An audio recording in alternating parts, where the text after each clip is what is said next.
మిత్రులారా, నా నమస్కారములు. మిత్రులారా, ఇప్పుడు ప్రపంచంలో మన దేశంలో ఎంపీ ఎమ్మెల్యే వాళ్ళు ఇంత దిగజారిపోయారంటే టాయిలెట్ బాత్రూమ్తో బిజినెస్ కూడా చేస్తున్నారు. గవర్నమెంట్ ఇచ్చిన డబ్బులతో వాళ్ళు టాయిలెట్ బాత్రూము ఒక బస్ స్టాండ్లో కట్టేసి ఆ టాయిలెట్ బాత్రూమ్ ఏమో ప్రతి మనిషికి ఫ్రీ అవ్వాలి యాక్చువల్గా అయితే. ఎందుకంటే అది గవర్నమెంట్ ఇచ్చిన డబ్బు, అంటే ట్యాక్స్ మీరు కట్టిన ట్యాక్స్ డబ్బులతో వాళ్ళు టాయిలెట్ బాత్రూమ్ని నిర్మించారు.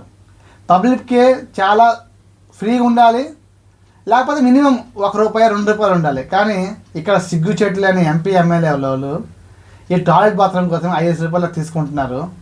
ఇది కొన్ని సంవత్సరాల నుంచి జరుగుతుంది. ఇది చూస్తే నాకు ఆశ్చర్యం కలుగుతుంది. వీళ్ళు దీంతో కూడా బిజినెస్ చేయగలరు అనేసి.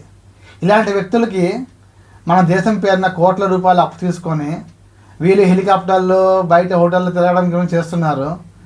అంటే వీళ్ళు ఏం చేస్తున్నారో మీకు కొంచెమైనా అర్థమైంటే, టాయిలెట్ బాత్రూంలోనే బిజినెస్ చేస్తున్నారంటే వీళ్ళు దేశం కూడా అమ్మేసి వాళ్ళు కోట్లు సంపాదిస్తున్నారు. మనకు మాత్రం ముష్టిలాగా ఏదో పెన్షన్ ఇస్తున్నామని చెప్పేసి మానాడు చెప్పేసి వీళ్ళు ఈ విధంగా వ్యాపారస్తులు అవుతున్నారు, కోట్లు సంపాదిస్తున్నారు. కానీ మనుషులారా, మీరు ఇప్పటికైనా జ్ఞానం తెచ్చుకోండి. ఎవరు నిజమైన వ్యక్తులు, ఎవరు చెడ్డ వ్యక్తులు బాగా గుర్తించేసి మీరే భవిష్యత్తుని నిర్ణయించండి. జై హింద్, జై భారత్.